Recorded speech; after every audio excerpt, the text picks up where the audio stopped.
ഇതിനു മുമ്പ് ഞാൻ മൂവീസ് ചെയ്തിട്ടുണ്ട്. അതെ, കുറച്ച് ഗ്യാപ്പ് വന്നിട്ടുണ്ടായിരുന്നു. ഞാൻ എൻ്റെ 3rd standard or 4th standard തൊട്ടിട്ടാണ് ഞാൻ അഭിനയിച്ചു തുടങ്ങി.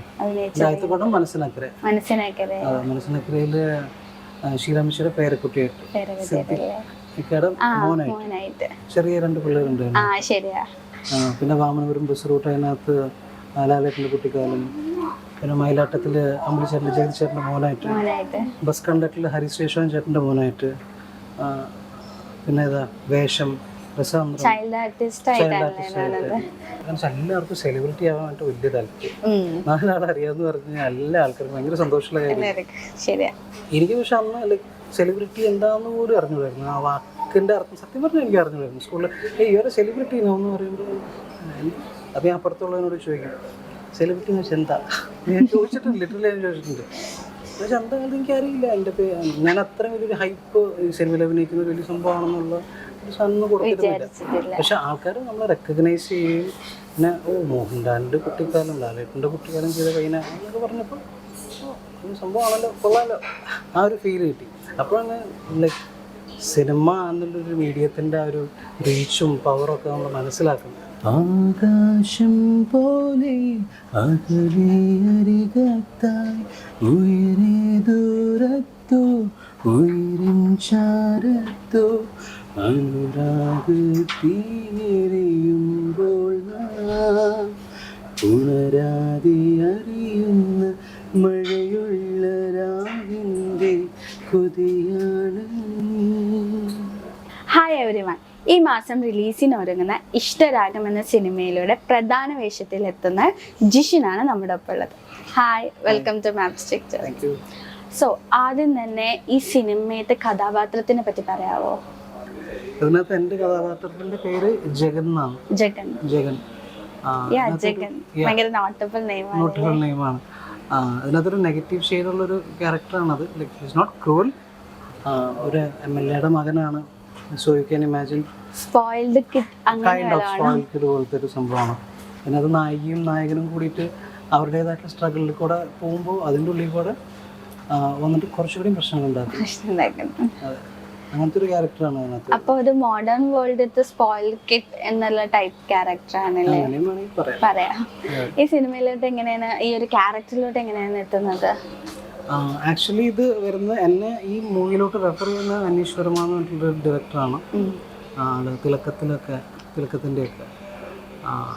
പുള്ളിക്കാരൻ ത്രൂ ആണ് ജയൻ സാറിലോട്ട് ഞാൻ കണക്റ്റഡ് ആവുന്നത്.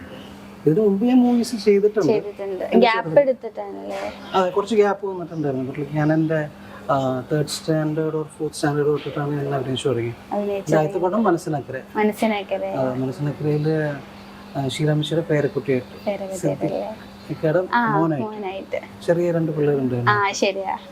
പിന്നെ വാമനപുരം ബസ് റൂട്ട്, അതിനകത്ത് ലാലേട്ടൻ്റെ കുട്ടിക്കാലം, പിന്നെ മയിലാട്ടത്തില് അമ്പലിച്ചേട്ടൻ്റെ ജഗതിച്ചേട്ടൻ്റെ മോനായിട്ട്, ബസ് കണ്ടക്ടറിൽ ഹരിശേഷൻ ചേട്ടൻ്റെ മോനായിട്ട്, പിന്നെ ഏതാ വേഷം അപ്പൊ അത് കഴിഞ്ഞ് പിന്നെ ഒരു ഗ്യാപ്പ് എടുത്തോ? സ്റ്റഡീസും കാര്യങ്ങളൊക്കെ ആയിട്ട് കുറച്ച് ഗ്യാപ്പ് ഉണ്ടായിരുന്നു. അത് കഴിഞ്ഞിട്ട് പിന്നെ ഒരു തിരിച്ചു വരവാണ് വീണ്ടും സിനിമയിലോട്ട് ഒരു തിരിച്ചു വരുന്നത്. അതിനുശേഷം ഞാൻ വേറെ സിനിമ ചെയ്തിട്ടില്ല. പിന്നെ ഇപ്പോഴാണ് ചെയ്യുന്നത് ചൈൽഡ് ആർട്ടിസ്റ്റ് ആയതിനു ശേഷം പിന്നെ ചെയ്യുന്നത് ഫസ്റ്റത്തെ മൂവിയാണ് ഇഷ്ടരാഗം അല്ലേ? അത് വളർന്നു വന്നതിന് ശേഷം ഈ രൂപത്തിൽ ആൾക്കാർ കാണുന്ന ആദ്യമായിട്ടാണ്. അതും ഒരു വില്ലൻ വേഷത്തിലാണ് വരുന്നത്. ബട്ട് ഇറ്റ്സ് നോട്ട് ലൈക്ക് ഒരു പക്കാ വില്ലൻ എന്ന് പറയാൻ പറ്റില്ല. ഈ പറഞ്ഞ പോലെ ആ ഒരു സംഭവമാണ് കൂടുതൽ. അപ്പോൾ ഈ ഒരു മൂവിയുടെ ജോണർ എങ്ങനെയാണ് വരുന്നത്, അല്ലെങ്കിൽ എന്താണ് നമ്മുടെ ഈ മൂവി പ്രേക്ഷകരൊക്കെ എത്തിക്കാൻ നോക്കുന്നത്? റൊമാൻസ് ഉണ്ട്, കുറച്ച് കോമഡി ഉണ്ട്, കുറച്ചൊക്കെ ആൾക്കാരെ സസ്പെൻസിൽ ഇരുത്തുന്ന ടൈപ്പിലുള്ള ഒരു സംഭവമാണ്. ഒരുപാട് ക്യാരക്ടേഴ്സ് വരുന്നുണ്ട്. എൻ്റെ സ്റ്റോറിയിൽ വരുന്ന ചേഞ്ചസും കാര്യങ്ങളൊക്കെ ആൾക്കാരെ എൻ്റർടൈൻ ചെയ്യാനുള്ള കുറേ ആർട്ടിസ്റ്റുകളുണ്ട്. ലൈക്ക് ഫെമിലിയർ ഫേസസ് ആയിട്ട് കുറേ ആർട്ടിസ്റ്റുകളുണ്ട്. ഓൾറെഡി നമുക്ക് സിനിമയ്ക്കകത്ത് തന്നെ കണ്ടു പരിചയമുള്ള ഒരുപാട് ഫേസസ് ഉണ്ട് അതിനകത്ത്. അതിൽ കൂടുതൽ എനിക്ക് പറഞ്ഞാൽ ലൈക്ക് ന്യൂ ഫേസസ് ആണ് കൂടുതലുള്ളത്. ചിലപ്പോൾ ആൾക്കാർക്ക് ഇപ്പോൾ പെട്ടെന്ന് തന്നെ കണ്ടാൽ മനസ്സിലാവില്ലല്ലോ. എന്നെ പോലുള്ള മറ്റു ആർട്ടിസ്റ്റുകൾ 3-4 ആൾക്കാർ ഓൾറെഡി ഉണ്ട് എന്നാണ്. അപ്പോൾ അവർക്കും കൂടി ഒരു ഫസ്റ്റായിട്ട് ചെയ്യുന്ന മൂവി ആയതുകൊണ്ട് അവർക്ക് എൻട്രി, എനിക്കൊരു റീ എൻട്രി അങ്ങനെ പറയാം. ഇപ്പൊ ഇതുവരെ ചെയ്ത ക്യാരക്ടേഴ്സ് എന്നൊക്കെ നോക്കുമ്പോൾ ചൈൽഡ് ആർട്ടിസ്റ്റ് ആയിരുന്നു. സോ അതൊക്കെ കഴിഞ്ഞു ഇപ്പോ വലുതായി നമ്മുടെ മുന്നിലേക്ക് ഒരു വില്ലൻ ആയിട്ട് വരുവാണ്. സോ വാട്ട്സ് ഡിഫറൻസ്, ലൈക്ക് എന്തെങ്കിലും ഡിഫറൻസ് തോന്നിയോ? ഡിഫറൻസ് എന്ന് പറഞ്ഞിട്ടില്ല, ഒരു സീരിയസ്ലി ഒരു ക്യാരക്ടർ ചെയ്യുന്നത് ആദ്യമായിട്ടാണ്. നമുക്ക് ചൈൽഡ്ഹുഡിൽ നമ്മൾ ചെയ്യുന്ന ക്യാരക്ടേഴ്സിന് അത്ര വലിയൊരു ഡെപ്ത് എന്ന് പറയാനായിട്ടുള്ള സംഭവം. പിന്നെ എനിക്ക് ഈ ക്യാരക്ടർ റോൾസിനോടൊരു താല്പര്യമുണ്ട്. കാരണം എന്താണ് നമ്മൾ മറ്റൊരാളായിട്ട് ജീവിച്ചുകൊണ്ടിരിക്കുക എന്ന് പറയുന്നൊരു സംഭവം കുറേ ആക്ടേഴ്സ് പറഞ്ഞിട്ടുണ്ട്. അതെ, അപ്പോൾ അവരായിട്ട് മാറുക, എനിക്കത് എന്തോ പേഴ്സണലി എനിക്ക് ഇഷ്ടമുള്ളൊരു കാര്യമാണ്. I like to experiment. അപ്പോൾ അത് I actually I'm enjoying the process actually.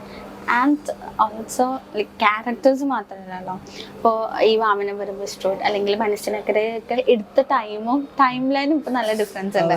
അതിലെന്തെങ്കിലും വ്യത്യാസം തോന്നിയിട്ടുണ്ടായിരുന്നോ? ലൈക്ക് ആ ഒരു കുഞ്ഞതായിരിക്കുന്ന ആ സമയത്തുള്ള സിനിമകളും ഇപ്പോഴത്തെ സിനിമകളും നല്ല ഡിഫറൻസ് ആണെന്ന് തോന്നിയിട്ടുണ്ട്. സിനിമകളിൽ ഉള്ള ഡിഫറൻസ് ആയിട്ട് കൂടുതൽ എനിക്ക് തോന്നിയിട്ടുള്ളത് നിങ്ങളുടെ പ്രസൻസ് ആ സമയത്ത് ഇല്ലായിരുന്നു.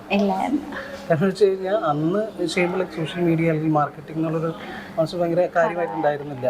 ലൈക്ക് ഇപ്പോൾ റീൽസ് അല്ലെങ്കിൽ ഫേസ്ബുക്ക് അങ്ങനെയുള്ള റീച്ച് കിട്ടാനായിട്ടുള്ളൊരു ഓപ്ഷൻ അന്നത്തെ കാലത്ത് അന്ന് അറ്റ്ലീസ്റ്റ് ചെറിയ രീതിയിൽ ഫെമിലിയർ ആയിട്ടുള്ള ആൾക്കാർക്ക് അതൊരു ഓപ്ഷൻ അല്ലായിരുന്നു. അതിനുശേഷം കുറെ കാലഘട്ടത്തിന് ശേഷം വന്ന സിനിമകൾക്കാണല്ലോ ഇങ്ങനത്തെ ഒരു ഓപ്ഷൻ. അപ്പം ചെറിയ റോളുകൾ ചെയ്ത് പോകുന്നവർ പോലും ക്ലിക്കായി പോയി പെട്ടെന്ന് ഇങ്ങനെ കയറി വരുന്നൊരു കാലഘട്ടമാണ്. സോ അതിൽ തീർച്ചയായിട്ടും ഒരു എൻട്രി കിട്ടിയതിൽ സന്തോഷം. കാരണം വെച്ചാൽ എനിക്ക് അന്ന് കിട്ടാതെ പോയ ഒരു സംഭവമാണ് ഇപ്പം കിട്ടുന്നത്. ഇപ്പം നമുക്കെപ്പോഴും ഭയങ്കരമായിട്ടുള്ളൊരു ആഗ്രഹം, അല്ലെങ്കിൽ നമ്മുടെ മലയാളത്തിൽ തന്നെ ഒരു വലിയൊരു മഹാനാടാണ് ലാലേട്ടൻ. ലാലേട്ടൻ്റെ ചെറുപ്പകാലം അഭിനയിക്കാന്നൊക്കെ പറയുമ്പോൾ ആ ഒരു അവസരം കിട്ടിയപ്പോൾ എങ്ങനെയുണ്ടായിരുന്നു? വളരെ സന്തോഷം. സന്തോഷത്തിൽ കൂടുതൽ എനിക്ക് തോന്നുന്നത്, ഞാൻ സത്യം പറഞ്ഞ ആദ്യം സിനിമയ്ക്കകത്ത് ചെയ്യണമെന്ന് ഭയങ്കര പാഷൻ കൊണ്ട് നടത്തിയിരുന്നൊന്നുമില്ല. എങ്ങനെ പിന്നെ എത്തിപ്പെട്ടത് സിനിമയിലോട്ട്? ഞാൻ ആദ്യം സിനിമകൾ പാടുമായിരുന്നു. ലൈക്ക് 3-4 മൂവീസിൽ ഞാൻ പാടിയിട്ടുണ്ട്. കോറസ്, കുട്ടികൾ പാടുന്ന കോറസ് ഉണ്ട്, ഞാൻ പാടിയിട്ടുണ്ട്. അപ്പോൾ എനിക്ക് ആ ഒരു ആർട്ടിസ്റ്റ് എന്നുള്ളൊരു ഫീൽഡിലോട്ട് ഇങ്ങനെ കാലുകുത്തി ഇങ്ങനെ വന്നുകൊണ്ടിരിക്കുന്ന സമയത്താണ് പിന്നെ നമ്മൾ സ്റ്റുഡിയോയിലൊക്കെ വെച്ച് പലരെയും പരിചയപ്പെടും. പിന്നെ എനിക്ക് സത്യനന്ദികാട് സാറിനെ പരിചയപ്പെടാനൊരു ചാൻസ് കിട്ടി. അപ്പോൾ അവിടെ നിന്ന് തൊട്ടാണ് എന്നെ മനസ്സിനക്കരയിലോട്ട് സത്യൻ സാർ തന്നെയാണ് ഡയറക്ടറായിട്ട് എടുത്തത്. പിന്നെ ബാക്കിയുള്ള മൂവീസ് ബാക്ക് ടു ബാക്ക് ഇങ്ങനെ കിട്ടി തുടങ്ങി. അപ്പോൾ അന്നൊന്നും നമുക്ക് ആക്ടിങ്ങിനെ കുറിച്ച് പഠിച്ച് മനസ്സിലാക്കി ചെയ്യേണ്ട വലിയ കാര്യമൊന്നുമില്ല. കുട്ടിയല്ലേ, ആക്ഷൻ ചെയ്യേണ്ട രീതിയിൽ ചെയ്തു, അതെന്തോ ആ സമയത്ത് കൃത്യമായിട്ട് വന്നു. പക്ഷെ ഇപ്പോൾ നമ്മൾ കൂടുതൽ മനസ്സിലാക്കി വരികയാണ്. ലൈക്ക് ടൈമിങ്ങും ഫ്രെയിമും കാര്യങ്ങളൊക്കെ നമ്മൾ മനസ്സിലാക്കി വരുമ്പോൾ ഇപ്പോൾ നമ്മൾ സിനിമയെ കാണുന്ന വേറൊരു രീതിയിലാണ്. ലൈക്ക് സീൻ കിട്ടുമ്പോൾ അല്ലെങ്കിൽ സ്ക്രിപ്റ്റ് കിട്ടുമ്പോൾ അത് വായിക്കുമ്പോൾ മൊത്തത്തിൽ ലൈക്ക് നമ്മുടെ വ്യൂ തന്നെ മാറും മൊത്തത്തിൽ. അപ്പോൾ ലാലേട്ടൻ്റെ ചെറുപ്പമായിട്ട് അഭിനയിച്ചപ്പോഴും ഭയങ്കര സന്തോഷമായിരുന്നല്ലേ? നമ്മൾ അവിടെ ഇരുന്നു. അതെ, ഞാൻ പക്ഷെ ആ സമയത്തൊക്കെ ഞാനതിങ്ങനെ ചെയ്തു പോയിന്നുള്ളൂ. റെക്കഗ്നീഷൻ കിട്ടി തുടങ്ങിയപ്പോഴാണ് എനിക്ക് മനസ്സിലായി, സിനിമയിൽ അഭിനയിച്ച അല്ലെങ്കിൽ സെലിബ്രിറ്റി ആയിക്കഴിഞ്ഞാൽ ഇത്ര വലിയ സംഭവം ഉണ്ടല്ലേ എന്നുള്ളത്. കാരണം എല്ലാവർക്കും സെലിബ്രിറ്റി ആവാനായിട്ട് വലിയ താല്പര്യം. 4 ആളെ അറിയാമെന്ന് പറഞ്ഞാൽ എല്ലാ ആൾക്കാർക്കും ഭയങ്കര സന്തോഷമുള്ള കാര്യം. എനിക്ക് പക്ഷെ അന്ന് ലൈക്ക് സെലിബ്രിറ്റി എന്താണെന്ന് പോലും അറിഞ്ഞുകൂടായിരുന്നു. ആ വാക്കിൻ്റെ അർത്ഥം സത്യം പറഞ്ഞാൽ എനിക്ക് അറിഞ്ഞുകൂടായിരുന്നു. സ്കൂളിൽ ഒരു സെലിബ്രിറ്റീനോ എന്ന് പറയുമ്പോൾ അപ്പം ഞാൻ അപ്പുറത്തുള്ളതിനോട് ചോദിക്കും, സെലിബ്രിറ്റി എന്ന് വെച്ചാൽ എന്താ? ഞാൻ ചോദിച്ചിട്ടുണ്ട്, ലിറ്ററലി ഞാൻ ചോദിച്ചിട്ടുണ്ട്. പക്ഷെ എന്തായാലും എനിക്കറിയില്ല എൻ്റെ ഞാൻ അത്രയും വലിയൊരു ഹൈപ്പ് സിനിമയിൽ അഭിനയിക്കുന്ന ഒരു വലിയ സംഭവമാണെന്നുള്ള ഒരു സാധനം കൊടുത്തിരുന്നില്ല. പക്ഷെ ആൾക്കാർ നമ്മളെ റെക്കഗ്നൈസ് ചെയ്യുകയും പിന്നെ മോഹൻലാലിൻ്റെ കുട്ടിക്കാലം, ലാലേട്ടൻ്റെ കുട്ടിക്കാലം ചെയ്ത പയ്യന എന്നൊക്കെ പറഞ്ഞപ്പോൾ സംഭവമാണല്ലോ, കൊള്ളാമല്ലോ, ആ ഒരു ഫീൽ കിട്ടി. അപ്പോഴാണ് ലൈക്ക് സിനിമ എന്നുള്ളൊരു മീഡിയത്തിൻ്റെ ആ ഒരു റീച്ചും പവറും ഒക്കെ നമ്മൾ മനസ്സിലാക്കുന്നത്. അപ്പോൾ ജിഷിൻ പറഞ്ഞപ്പോൾ പാട്ടൊക്കെ പാടാറുണ്ടെന്ന്. അപ്പോൾ ഞങ്ങൾക്ക് വേണ്ടിയിട്ട് എന്തെങ്കിലും ഒരു പാട്ട് പാടാമോ? 2 വരി. പാട്ട് പാടാറുണ്ട്. പാട്ട് കൂടുതൽ പഠിച്ചിരിക്കുന്നതാണ്. ചെറുതിലെ പോയിട്ട് ക്ലാസിക്കൽ മ്യൂസിക്കാണ് പഠിച്ചിട്ടുള്ളത്. പഠിപ്പിച്ചു എന്ന് പറയുന്നത് എനിക്ക് കൂടുതൽ കറക്റ്റ്. അവർ പഠിപ്പിക്കാൻ ശ്രമിച്ചു, ഞാൻ പിന്നെ നിർത്തി. ലൈക്ക് മ്യൂസിക് ടീച്ചറായിരുന്നോ? ആര് ഞാനോ? മ്യൂസിക് ടീച്ചറായിരുന്നില്ല, ഞാൻ പഠിക്കാൻ പോയത്. പഠിക്കാൻ പോയിരുന്നില്ല. പക്ഷെ അവർ പഠിപ്പിക്കുന്നത് എനിക്ക് ശാസ്ത്രീയ സംഗീതത്തിനോട് എന്താ ലൈക്ക് അങ്ങനെ മോശം പറയണതല്ല, എനിക്ക് മനസ്സിലാക്കാൻ പറ്റാറില്ല. അതുകൊണ്ട് പിന്നെ ഞാനത് കിക്ക് ചെയ്തു നോക്കി. നമ്മൾ സാധാരണ പാടുന്ന പോലെ എല്ലാവരും പാടുന്ന പോലെ മെലഡീസ് ഒക്കെ ഒന്ന് പാടി. മെലഡീസാണ് കൂടുതൽ താല്പര്യം.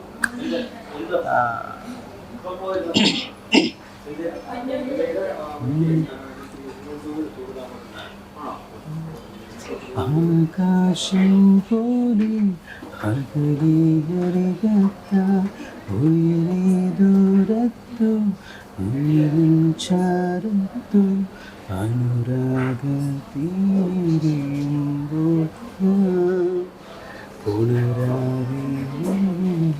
വിരഹാഗ്നിയിൽ ഇരിഞ്ഞാളുന്ന രാവിൽ തിരനുര നീയുന്ന തീരങ്ങളിൽ പുലർക്കാലം പോരും വഴിയോരങ്ങളിൽ ഓർക്കുവാനാ ഈയൊരാൾ മാത്രം പാതിയാത്മാവേ വീഞ്ഞുമായി വന്നു മഴയിലുമീത്തേയാളുന്നു കര കാണാത്തരാവിൽ മറവികൾ തൊടുമോർമ്മയേ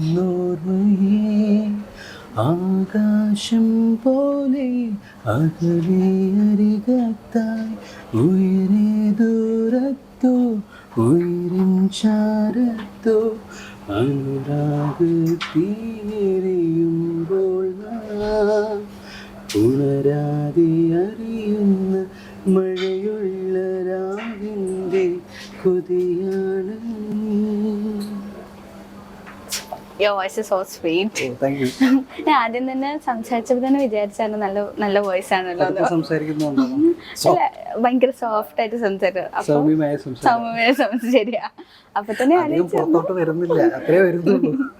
അല്ല, പക്ഷെ ഞാൻ അപ്പൊ തന്നെ ആലോചിച്ചായിരുന്നു നല്ല സൗണ്ട് ആണല്ലോ. അപ്പൊ പാട്ട് പാടുന്നും കൂടെ പറഞ്ഞപ്പോ ഓക്കെ, ഇത് ഞാൻ പക്ഷെ ഇത്രയും വിചാരിച്ചില്ല. നല്ല വോയിസ് ആയിട്ട് നല്ലൊരു പ്ലേ ബാക്ക് സിംഗറിന്റെ ഭാവി കാണുന്നുണ്ട്. ട്രൈ ചെയ്ത് നോക്കാം, നമുക്ക് നല്ല പാട്ടൊക്കെ പാടിയിട്ട്. എനിക്ക് പാട്ട് പാടുന്ന ഇഷ്ടമാണ്. ബട്ട് ലൈക്ക് നമ്മൾ ഈ ഒരു ആക്ടിങ് എന്നുള്ളൊരു സാധനം ഈ ഒരു ലൈൻ തന്നെ പിടിച്ചു വന്നുകൊണ്ട് എനിക്ക് ഇതിൽ തന്നെ കണ്ടിന്യൂ ചെയ്യാൻ എന്നുള്ളൊരു തീരുമാനത്തിലാണ് ഇപ്പോൾ നിൽക്കുന്നത്.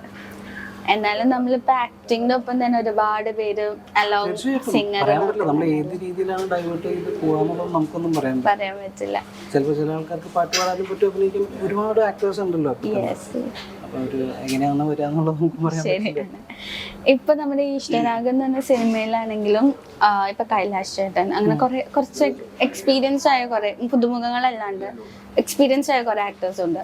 അപ്പൊ തിരിച്ചിപ്പോ സിനിമയിലോട്ട് വന്നു വീണ്ടും എക്സ്പീരിയൻസ് ആയ ആക്ടേഴ്സിന്റെ ഒപ്പം അഭിനയിച്ചപ്പോ എങ്ങനെ ഉണ്ടായിരുന്നു ഒരു എക്സ്പീരിയൻസ്? കുറെ പേരൊക്കെ എന്താണ് കൈലാഷ് ചേട്ടനുണ്ട്, ശ്രീകുമാർ ചേട്ടനുണ്ട്, ഉണ്ണിരാജ് ചേട്ടനുണ്ട്. അപ്പൊ അവർക്ക് നമ്മൾ ടി വിയിലകത്തൊക്കെ കണ്ട് നമുക്ക് പരിചയമുണ്ട്. അപ്പൊ ഇങ്ങനൊരു കൺസേൺ ഉണ്ടായിരുന്നില്ല. അവരൊക്കെ ഇപ്പൊ ഭയങ്കര സീനിയേഴ്സ് ആണല്ലോ. ഞാൻ പണ്ട് ചെറുതിലേക്ക് കുട്ടി റോൾസ് ചെയ്തെന്ന് വെച്ചിട്ട് ഈ ഒരു ഗ്യാപ്പിൽ നമ്മൾ വരുമ്പോൾ നമുക്ക് പെർഫോം ചെയ്യാൻ പറ്റുമോ എന്നുള്ളൊരു ടെൻഷനല്ല എങ്കിൽ ഒരു ചെറിയൊരു ഡൗട്ട് ഉണ്ടാവില്ലേ, പറ്റുമോ എന്നുള്ളൊരു സാധനം നമുക്ക് തോന്നുമല്ലോ. പക്ഷെ ഇവർക്ക് നമ്മളെ ഭയങ്കരമായിട്ട് സപ്പോർട്ട്. ഞാൻ വിചാരിച്ച പോലെ അല്ലായിരുന്നു. എല്ലാവരും ഭയങ്കര കമ്പനി ആയിട്ടാണ് എല്ലാവരും സംസാരിച്ചത്. അപ്പോൾ തന്നെ നമ്മൾ റിലാക്സ്ഡായി, നമ്മൾ ടോട്ടലി ഫ്രീ ആയി. അതങ്ങനെയാണല്ലോ. അല്ലെങ്കിൽ ഏതൊരു സിറ്റുവേഷനിലാണെങ്കിലും പുതിയൊരു ജോബിന് പോയിട്ടാണെങ്കിലും പുതിയ ടീംമേറ്റ്സ് ഒക്കെ ആണെന്നുണ്ടെങ്കിൽ അവർ നമ്മുടെ അടുത്ത് ഒന്ന് സംസാരിക്കുമ്പോൾ തന്നെ നമ്മൾ പകുതി ആശ്വാസമല്ലേ. ആ ഒരു ഡിഫറൻസ് നമുക്ക് അവിടെ ഫീൽ ചെയ്തു. അതുകൊണ്ടായിരിക്കാം നമുക്കും നമ്മുടെ പെർഫോമൻസിലും ആ വ്യത്യാസം കാണിക്കും. ഈ ലൊക്കേഷനിൽ എങ്ങനെയുണ്ടായിരുന്നു? എല്ലാവരും നല്ലൊരു അടിപൊളിയായിട്ട് തന്നെയാണ്. നല്ല ലൊക്കേഷനായിരുന്നു. കാഞ്ഞിരക്കൊല്ലി എന്നായിരുന്നു ലൊക്കേഷൻ്റെ പേര്. അതൊരു ഹിൽ സ്റ്റേഷൻ പോലത്തെ ഒരു സ്ഥലമായിരുന്നു, ഹൈ റേഞ്ച് പോലൊരു സ്ഥലമായിരുന്നു. കുറച്ച് കോൾഡാണ്, ഭയങ്കര ബ്യൂട്ടിഫുൾ ആയിട്ടുള്ള സ്ഥലം. കുറേ പച്ചപ്പും കാണാനൊക്കെ ഒത്തിരി ഉണ്ട് അവിടെ. എനിക്ക് തോന്നുന്നു അവിടെ ആദ്യമായിട്ട് പിടിക്കുന്ന ഒരു സിനിമയാണെന്ന് തോന്നുന്നു. ഡയറക്ടർ സാർ ഫസ്റ്റ് ആയിട്ട് ആ ലൊക്കേഷൻ. അതെ. സോ അതും ആൾക്കാർ എൻജോയ് ചെയ്തു, അവിടെ തന്നെ സ്റ്റേ ഉണ്ടായിരുന്നു. ടോട്ടലി വർത്ത് ഇറ്റ് എന്ന് തന്നെ പറയാം. ഇപ്പൊ നമ്മള് ഒരുപാട് സിനിമകളും അല്ലെങ്കിൽ ഒരുപാട് പുതുമുഖങ്ങളൊക്കെ നമ്മുടെ മലയാള സിനിമക്ക് വന്നുകൊണ്ടിരിക്കുകയാണ്. അപ്പൊ എപ്പോഴും ഇങ്ങനെ പുതുമുഖങ്ങളെ സ്വീകരിക്കുന്നു, അല്ലെങ്കിൽ ഇപ്പൊ ചൈൽഡ് ആർട്ടിസ്റ്റ് ആണെങ്കിലും ഇപ്പൊ വലുതായിട്ട് വന്നിട്ട് ഒരു കംബാക്ക് ഒക്കെ നടത്തുന്നുണ്ട്. അപ്പൊ അതേപോലെ മലയാള സിനിമയും ജിഷിനെ സ്വീകരിക്കുമെന്നുള്ള പ്രതീക്ഷയുണ്ടോ? അത് ജനങ്ങൾ തീരുമാനിക്കും.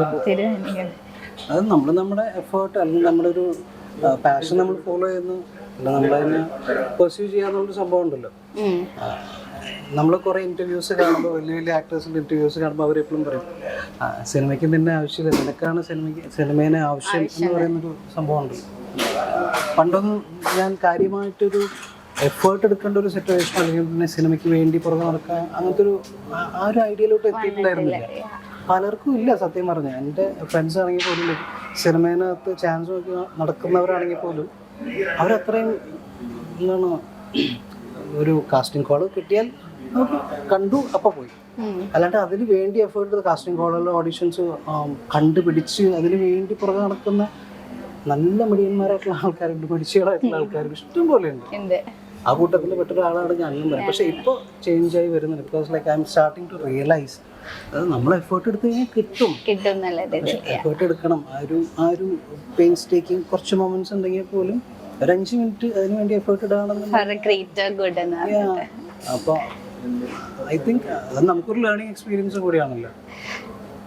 പിന്നെ ഇനിയിപ്പോ നെക്സ്റ്റ് പ്രോജക്ട്സ് അങ്ങനെ എന്തെങ്കിലും വരുന്നുണ്ടോ? നെക്സ്റ്റ് പ്രോജക്ട് ഞാൻ ഇനിയിപ്പോൾ മൂവിയിലോട്ട് തന്നെയാണ് കോൺസെൻട്രേറ്റ് ചെയ്യുന്നത്. ഞാൻ ഇപ്പോൾ എൻ്റെ പഴയ ബന്ധങ്ങളൊക്കെ ഇങ്ങനെ റീകണക്ട് ചെയ്തുകൊണ്ടിരിക്കുന്ന സമയമാണ്. എന്താണ്, ഡയറക്ടേഴ്സിനെയും പ്രൊഡ്യൂസേഴ്സിനെയും കൺട്രോളേഴ്സിനെയും ആൾക്കാരൊക്കെ ഇങ്ങനെ തിരിച്ച് പിടിച്ചുകൊണ്ടിരിക്കുകയാണ്. ഓക്കെ, സോ നമ്മുടെ മൂവി ഇപ്പോൾ റിലീസിന് റെഡി ആയിക്കൊണ്ടിരിക്കുകയാണ്. സോ നമ്മുടെ പ്രേക്ഷകരോട് എന്താണ് പറയാനുള്ളത്? പ്രേക്ഷകരോട് പറയാനുള്ളത് സിനിമ കാണണം. എൻ്റെ ഒരു റീ എൻട്രി കൂടിയാണത്. സോ കണ്ടിട്ട് അഭിപ്രായം അറിയിക്കുക.